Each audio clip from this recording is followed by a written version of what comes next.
오늘은 불쌍히 여기시는 마음, 이런 제목으로 함께 은혜를 받고자 합니다. 예수님 마음은 어떤 마음일까? 예수님은 친히 말씀하시기를 나는 마음이 온유하고 겸손하니 내게 와서 배우라고 말씀하셨습니다. 온유하고 겸손한 마음이 예수님 마음입니다. 그런데 거기에 한 가지 더 첨가한다면 예수님 마음은 가난한 자나 병든 자나 귀신 들린 자나 불행을 만난 사람들에 대해서 불쌍히 여기는 마음이 특징입니다. 예수님은 몰인정한 분이 아닙니다. 불쌍히 여기는 마음이 예수님 마음입니다. 오늘 읽은 이 본문에도 보면 한 과부의 외아들을 살려내 주시는 기적이 기록되어 있습니다. 한 과부의 외아들을 살리신 기적. 나인성이라고 하는 동네가 있었는데 예수님께서 제자들과 함께 나인성을 찾아가십니다. 마침 그 나인성에서 장례 행렬이 나오고 있었습니다. 그 장례 행렬, 관을 메고 나오는 행렬 속에 보니까 한 과부가 얼마나 슬피 우는지, 그래서 예수님께서는 그 슬피 우는 과부를 불쌍히 여기셨다 그랬습니다. 누가복음 7장 13절에 보면은 주께서 과부를 보시고 불쌍히 여기사 울지 말라 하시고, 불쌍히 여기시는 예수님, 그 과부의 슬픔, 그 과부의 마음속에 있었던 아들 하나에 걸었던 희망이 다 깨져버리고 앞으로 나는 어찌하면 좋을까, 무너진 가슴 속에 크게 눈물의 샘이 터져나온 겁니다. 그런데 주님께서 그걸 보시고 불쌍히 여기셨다 그랬어요. 불쌍히 여기시는 예수님 마음은 불쌍하게 여기는 감정으로 끝난 것이 아닙니다. 울지 말라 위로하시고 그 관에다가 손을 딱 대시고 예수님께서 말씀하십니다. 청년아, 내가 너에게 말하노니 일어나라 그랬습니다. 관 뚜껑이 팍 열리더니 죽은 청년의 시체가 벌떡 일어나 앉습니다. 그리고 말도 합니다. 관을 메고 갔던 사람들이 막 기겁을 하지요. 함께 장례 치르기 위해서 따라가던 동네 사람들도 완전히 혼비백산입니다. 세상에 이런 일이 어떻게 가능하냐 이거죠. 우리 예수님께서 불쌍히 여기시면 기적이 일어납니다. 그 짠하게 여기는 마음만 가지고 끝나는 게 아닙니다. 예수님이 불쌍히 여기시면은 그 불쌍한 그 현장에 하나님의 기적이 일어나더라는 겁니다. 그래서 죽은 아들이 살아났습니다. 사라져버린 희망이 다시 솟아났습니다. 통곡하던 이 과부에게는 기쁨과 즐거움이 맺히기를 시작하고 이 신비한 예수님의 능력 앞에 예수님을 영접하는 믿음의 역사가 일어나게 되는 것이죠. 장례 행렬, 도처에서 장례 행렬이 지금도 계속되고 있습니다. 매장지로 가는 이 장례 행렬, 이 장례 행렬이 주는 분위기는 너무나도 절망적이죠. 슬픔이죠. 이건 인간의 숙명이고 운명입니다. 이 장례 행렬 앞에 놓여져 있는 이 인간의 나약함, 어떤 종교도, 어떤 권력도, 어떠한 지식도 장례 행렬이 짓누르는 이 죽음의 무게 앞에 아무 힘도 쓸 수가 없습니다. 그런데 나사렛 예수 그리스도가 내가 너에게 말하노니 일어나라 하니까 그 모든 문제가 다 해결이 되고 죽은 자가 일어났습니다. 우리 예수님은 그런 분이다 이 말이죠. 예수님이 불쌍히 여기면은 기적이 일어납니다. 위로하는 말 한마디가 아닙니다. 눈물 한 방울 함께 흘려주는 동정의 눈물이 아닙니다. 예수님께서는 불쌍히 여기신 결과 근본적인 문제를 해결해 주시는 분이십니다. 두 번째로 우리는 예수님을 찾아온 그 유대인들, 많은 군중들을 목자 없는 양과 같이 불쌍히 여기셨다고 말합니다. 군중들, 많은 사람들을 불쌍하게 여기실 때에 거기에 기적이 일어나는 것입니다. 마태복음 9장 35절에서 36절을 읽습니다. 예수께서 모든 도시와 마을에 두루 다니사 그들의 회당에서 가르치시며 천국 복음을 전파하시며 모든 병과 모든 약한 것을 고치시니라. 무리를 보시고 불쌍히 여기시니 이는 그들이 목자 없는 양과 같이 고생하며 기진함이라. 목자 없는 양과 같이 기진하고 있습니다. 불쌍합니다. 그것을 예수님께서는 불쌍히 보고 계십니다. 불쌍히 보셨기 때문에 그들의 병을 고쳐주고 그들의 약한 것을 고쳐주었다고 성경은 말합니다. 예수님이 불쌍하게 여기면은 약한 자를 고쳐주십니다. 병든 자를 고쳐주십니다.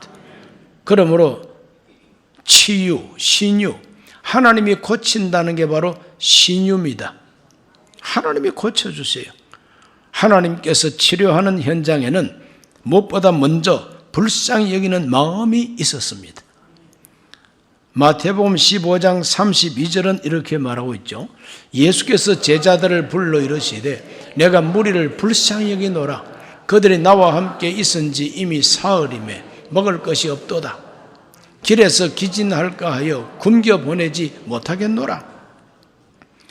예수님은 목자 없는 양과 같은 사람들이 먹을 것이 없어서 기진맥진할 것을 염려하시고 불쌍히 여기셨다고 말합니다. 예수님이 불쌍하게 여기시니까 그 많은 군중들이 배불리 먹고도 남을 만큼 보리떡 7개, 물고기 2마리로 기적을 베풀어 주신 것입니다.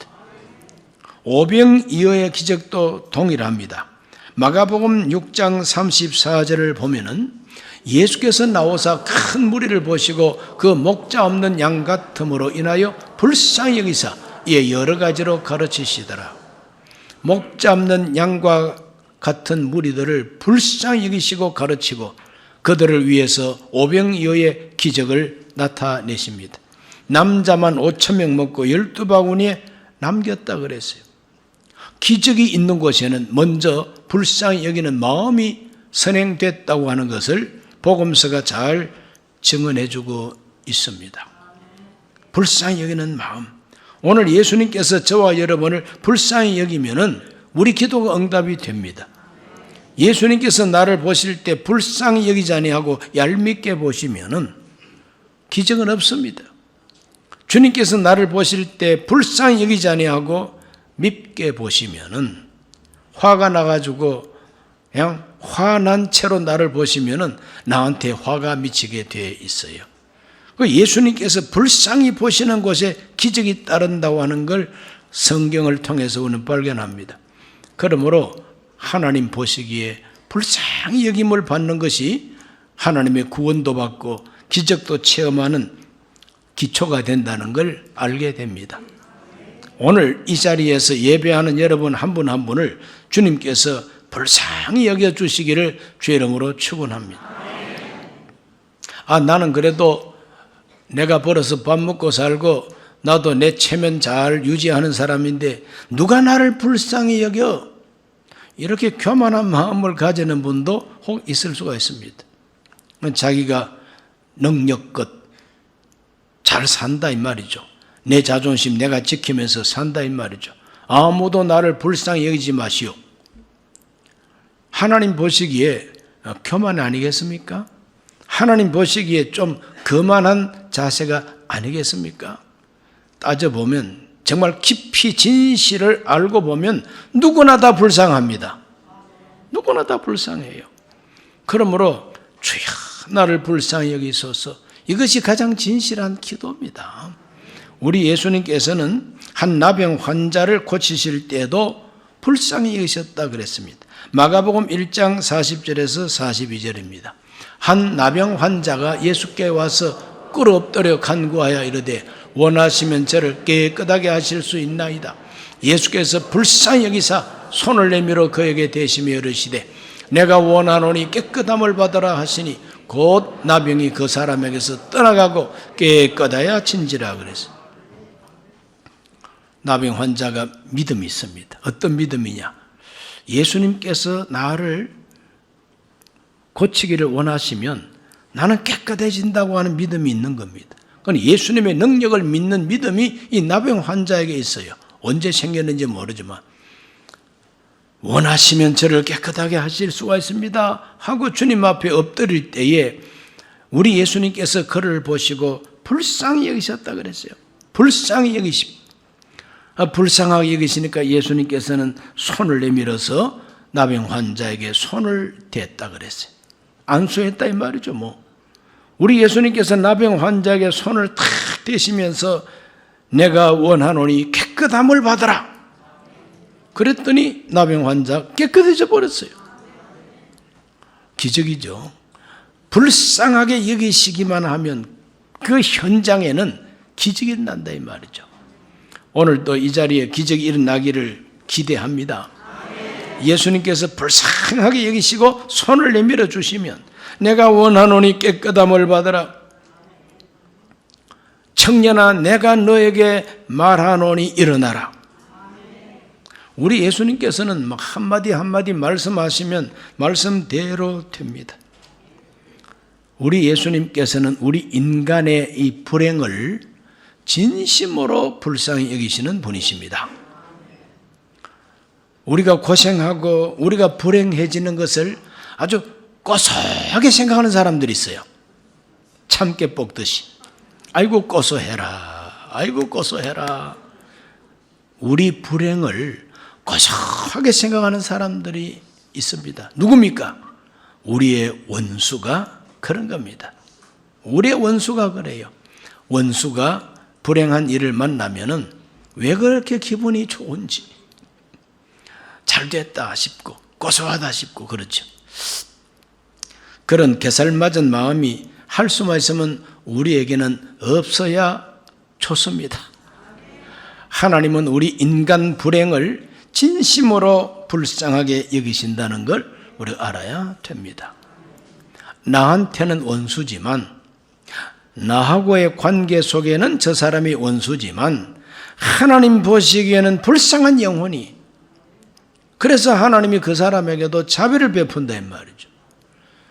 오늘 우리들은 자기 감정에 매여 있으면 안 되고 우리 예수님의 마음 품기를 우리가 힘써야 그 사람이 훌륭한 크리스찬인 줄로 믿습니다. 예수님은 한 가족의 죽음과 그 죽음 앞에서 울고 있는 사람들을 불쌍히 여겨주셨어요. 나사로가 죽었습니다. 나사로는 예수님하고 동년배로서 친구 사이입니다. 그 여동생 둘 마르다와 마리아 예수님을 오빠처럼 생각하고 우리 예수님 통해서 나타나는 능력을 보고 주님으로 믿기 시작한 자매들입니다. 그런데 나사로가 죽었으니 그 슬픔이 얼마나 큽니까? 통곡을 하고 웁니다. 우리 예수님께서는 친구가 죽은 그 초상집에 가서 어떤 태도를 가지셨는가 성경이 말하고 있습니다. 요한복음 11장 32절에서 35절입니다.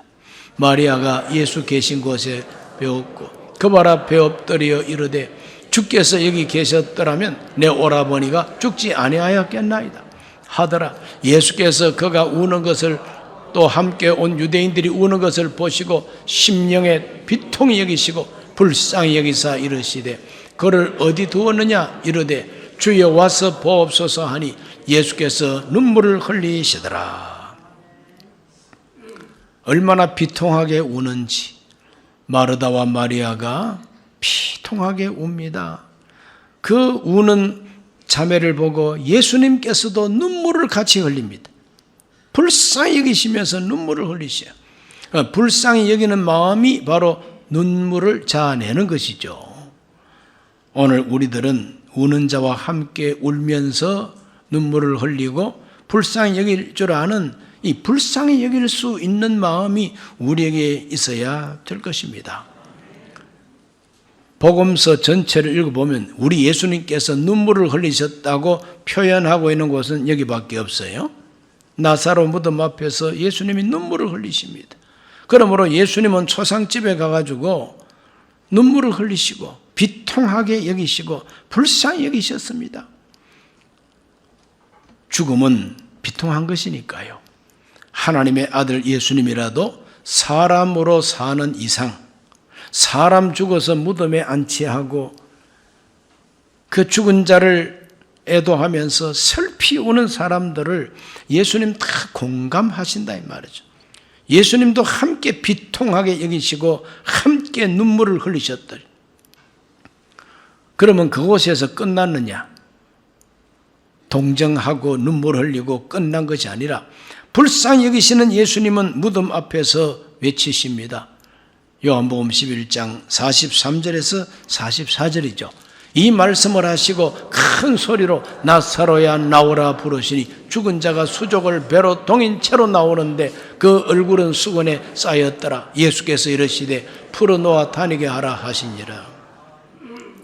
눈물로 끝난 동정이 아니고 예수님께서는 나사로를 불러내십니다. 큰 소리로 나사로야 나와라 하니까 열린 무덤으로 죽은 나사로 시체가 뛰어나옵니다. 풀어서 다니게 하라. 풀어보니까 시체가 뛰는 것이 아니라 산채로 뛰고 있습니다. 그러니 마르다와 마리아가 얼마나 놀라고 기뻤겠습니까? 죽은 오빠가 살아나왔으니, 살아나온 그 오빠가 시체로 뛰어다니는 것이 아니라 동생들을 알아보고 울지 말라, 내가 살았다, 예수님 때문에 내가 살았다 하니까 그 나사로 집에는 잔치가 벌어질 수밖에 없지 않습니까? 축제입니다. 우리 예수님은 이와 같이 불쌍히 여기시는 현장에 기적을 나타내시는 분입니다. 예수님께서 언제나 말씀으로 기적을 일으키시죠. 관에 손을 대면서 내가 말하노니 일어나라. 문둥이에게 손을 대시면서 내가 원하노니 깨끗함을 받아라. 깨끗해지는 겁니다. 죽은 나사로 보고 나사로야 나오너라 말씀하니까 뛰어나온. 우리 예수님께는 능치 못함이 없습니다. 하나님이 사람 되어 오셨으니까 하나님의 권세와 능력을 다 갖고 계신다 이 말이죠.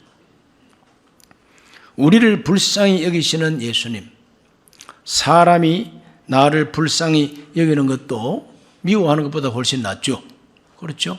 그런데 아무리 나를 불쌍히 여기고 동정을 한다 한들 큰 위로가 안 됩니다.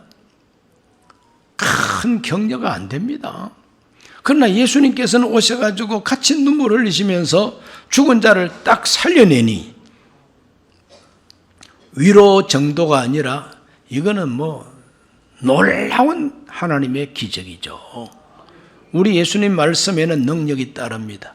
그러므로 예수님이 불쌍히 여기는 곳에는 기적이 따른다 이 말이죠. 사람이 나를 긍휼히 여겨도 고마운 일이지만 예수님이, 하나님이 나를 불쌍히 여기면은 근본적인 문제 해결과 함께 하나님의 기적이 내게 찾아오게 된다는 거예요. 그리고 오늘도 예수님께서 여러분을 찾아오시고 또 여러분이 예수님을 찾아가서 불쌍히 여김을 받으시기를 바랍니다. 예수님은 모든 눈물을 닦아주시는 분이라고 성경은 말합니다. 불쌍히 여기시는 예수님, 모든 사람의 눈물을 닦아주시는 우리 예수님, 모든 사람의 눈물과 슬픔을 우리 예수님께서는 한 몸에 다 책임을 지시고 하나님 앞에서 통곡하셨다고 성경은 말합니다. 히브리서 5장 7절에 그는 육체에 계실 때에 자기를 죽음에서 능히 구원하실 이에게 심한 통곡과 눈물로 간구와 소원을 올렸고 그의 경건하심으로 말미암아 들으심을 얻었느니라. 우리 예수님은 겟세마네 동산에서 심한 통곡과 눈물 기도를 올렸다 그랬어요. 심한 통곡과 눈물 기도. 우리 예수님께서 왜 통곡하고 눈물을 흘리셨을까? 나이 33 정도 된 젊은이가 장가도 한번 못 가고 이제 죽을 것 생각해서 억울해서 통곡하고 울었을까? 우리 예수님께서 그런 눈물을 흘린 적도 없고 그것 때문에 우시는 예수님이 아닙니다. 예수님의 심한 통곡과 눈물은 죄인들을 생각하시고 비통하게 여기시고 그들을 대신해서 자기가 피 흘리고 그들을 대신해서 고난을 받고 내가 속죄 제물이 됩니다. 저들은 용서하여 주시옵소서. 그리고 통곡하고 눈물로 기도를 올렸다 이 말이죠. 바로 그 공로로, 바로 그것 때문에 오늘 우리들은 하나님 앞에 죄를 용서받고 구원을 받게 된 겁니다. 우리 예수님은 이와 같이 십자가에서 대신 피 흘려 죽음으로 우리 죄를 속량하시고 저주에서 죽음에서 우리를 다 살려내시고 마지막 최후의 심판이 오면은 그때는 모든 사람의 눈에서 눈물을 씻어준다고 요한계시록이 예언합니다. 요한계시록 7장 17절에 이는 보호자 가운데 계신 어린 양이 그들의 목자가 되사 생명수 샘으로 인도하시고 하나님께서 그들의 눈에서 모든 눈물을 씻어주실 것임이라. 마지막 최후의 심판 때가 되면 하나님은 모든 사람의 눈물을 씻어주십니다. 여기서 말하고 있는 이 모든 사람은 어떤 사람이냐? 지옥 가는 사람을 두고 말하지는 않습니다. 지옥으로 떨어지는 사람의 눈에서 눈물을 씻어주시는 예수님 아닙니다. 구원받는 사람, 회개하고 예수를 영접한 사람, 이 사람들의 눈에서 눈물을 다 씻어주신다는 겁니다. 요한계시록 21장 4절에도 말합니다. 모든 눈물을 그 눈에서 닦아주시니 다시는 사망이 없고 애통하는 것이나 곡하는 것이나 아픈 것이 다시 있지 아니하리니 처음 것들이 다 지나갔음이로라. 지나간 아담 이후에 인류 역사 다 지나가게 하시고 새 하늘과 새 땅의 역사를 주님 펼치면서 그 새 하늘과 새 땅에 들어가는 자기 백성들은 이전까지 살아온 인류의 전 역사 속에 쌓이고 쌓인 모든 눈물을 주님께서 다 닦아버린다는 겁니다. 그래서 다시는 슬픈 것이 없어. 다시는 눈물이 없고 애통하는 것이나 곡하는 것이 없고 아픈 것도 있지 않는다. 그런 세계로 우리를 들어가게 하시는 것이 마지막 구원입니다. 그 구원 속에 들어가게 되시기를 주 이름으로 축원합니다. 어떤 사람이 들어가느냐? 예수님께서 불쌍히 여기는 사람이 들어간다 이 말이에요. 예수님께서 누구를 불쌍히 여기느냐? 내가 죄인인 것을 알고 죄인 오라 하실 때 저를 불러주시고 죄 많은 저를 주님 용서하여 주옵소서 저를 불쌍히 여겨달라고 하는 사람을 불쌍히 여겨주지. 내가 무슨 죄를 지었건데 이렇게 악다고 하는 사람은 그 사람은 죄인이 아니잖아요. 자기가 죄 없다는데 뭐. 그런 사람이 바로 구원받지 못할 사람이죠. 그런 사람의 눈에서 눈물을 닦아주는 분이 아니고 죄인 오라 하실 때 나를 불러주소서. 주여 나에게 차비를 베풀어 주옵소서. 그런 사람을 구원하시고 그 눈에서 눈물을 씻어 주시는 것입니다.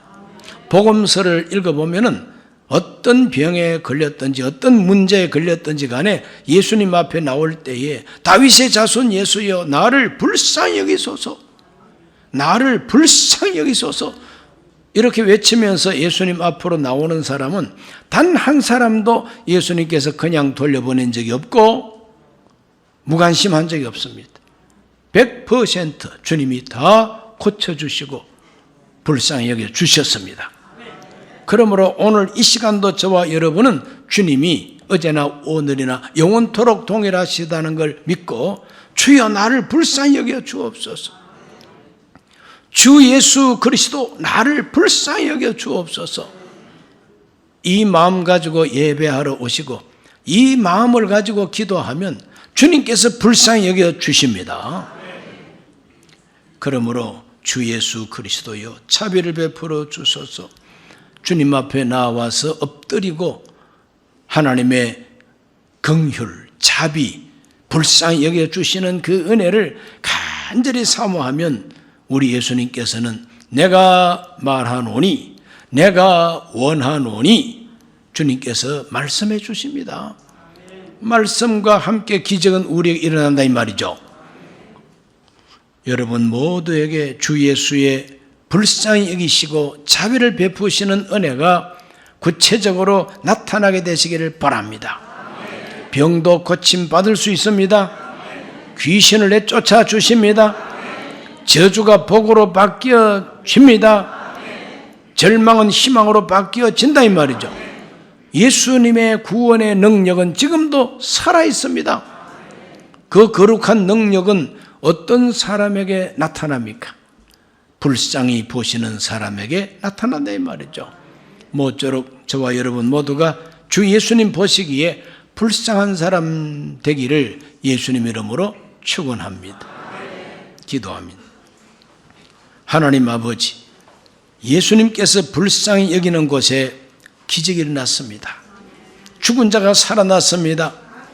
무덤 속에서도 뛰쳐나왔습니다. 나병 환자가 깨끗해졌습니다.